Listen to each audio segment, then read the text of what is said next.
જય શ્રી કૃષ્ણ. મેં ધોરણ 11 માં આરકે વિદ્યાભવનમાં પ્રવેશ લીધો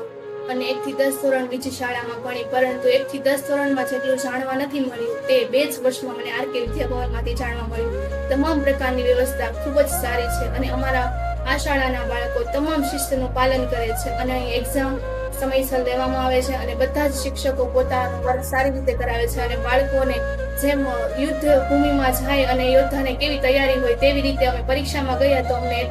એટલી મહેનત કરાવી કે જાણે હવે ડર જ નહોતો લાગતો એક્ઝામનો. આવી રીતે દરેક શિક્ષકો સરખી મહેનત કરાવે છે, સારી મહેનત કરાવે છે અને અમારા શાળાના વિદ્યાર્થી તમામ આગળ વધે છે અને પૂર્ણાગામ વિસ્તારની કહી શકાય તો સર્વશ્રેષ્ઠ શાળા છે. અને ધોરણ 11માં અહીં બિઝનેસ સેમિનારનું આયોજન કરવામાં આવે છે, જે સેમિનારમાંથી અમને ઘણું બધું જાણવા મળ્યું અને આગળનો વિચાર આવ્યો અને કંઈક અનોખી જ દુનિયા જોઈ હોય અને કંઈક આ દુનિયામાં આવું છે બહાર એ ખબર પડી હોય તો મને આરકે વિદ્યાભવનમાંથી મળ્યું. તેથી હું તમામ વિદ્યાર્થી મિત્રોને એટલું કહીશ કે જો 11-12 કોમર્સમાં તમે 10 પૂર્ણ કર્યું હોય તો 11 કોમર્સમાં તમારો વિચાર હોય તો આરકે વિદ્યાભવનમાં જ એડમિશન લેવાય.